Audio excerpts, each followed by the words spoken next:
Month away from New Yorkers heading to the polls, the New York City mayoral primary election takes place on June 24th. According to a new Marist poll, Andrew Cuomo is the first choice of likely Democratic primary voters, including those who are undecided.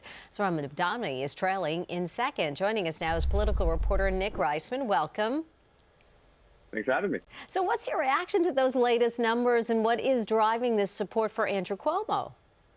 I mean, what's so interesting about this race is that it's been remarkably stable ever since Andrew Cuomo got into the mayoral campaign back in March. He has been leading at this point practically wire to wire, and it has been pretty much a dominant position that he has been in since early March. I mean, this latest Marist poll showing him winning on the fifth round of ranked choice voting. In the first round, he's at 44%, and he crosses the 50% threshold by that fifth round. And really, he's got this double-digit lead in large part because he has been portraying himself as an able manager for a city that a lot of New Yorkers feel is heading in the wrong direction at this point.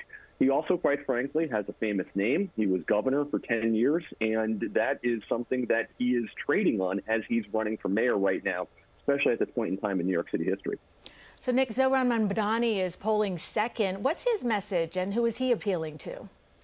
Well, Mandani is part of the Democrat Socialists. He's someone who has been appealing to, quite frankly, very lefty voters and lefty Democrats in New York City. He's running on this platform of free bus service, government-run grocery stores, and he has also been an Israel critic, too. And that's actually given some fodder for former Governor Cuomo in this race, considering that he is running in a very much a pro-Israel lane here. And so that is something where he can surely appeal to Jewish voters in New York City, who obviously make up a significant chunk of the Democratic electorate in this primary. And Adams left the Democratic Party mid-campaign. How common or unprecedented is that in New York City politics? I mean, this is a really wild campaign. I mean, first of all, you've got a former governor who is coming back from scandal as he's trying to mount this comeback bid. And now you've got an incumbent mayor who had some real legal problems of his own that went away courtesy of President Donald Trump's administration. And what's so interesting about this is you have Mayor Adams, who is running as an independent on his own ballot line, and he obviously made the calculation that a number of New Yorkers in this Democratic primary simply do not want a mayor who is going to be seen as an ally of the president, and this president in particular. The same Marist poll that came out this week showed that 74% of Democratic primary voters want a mayor who will be seen as fighting President Trump and going toe-to-toe with him. And obviously, a lot of New Yorkers do not feel that way about Eric Adams after he had those corruption charges dismissed by the Department of Justice. Can you walk us through how New York City's ranked choice voting system works? How many candidates can voters rank? I mean, this is a relatively new and still kind of complicated situation for a lot of voters to contend with. Right now, there is this ranked choice voting system that's been in place since 2021, and voters can rank up to 5 candidates. It's right now a 9-candidate field for the Democratic primary.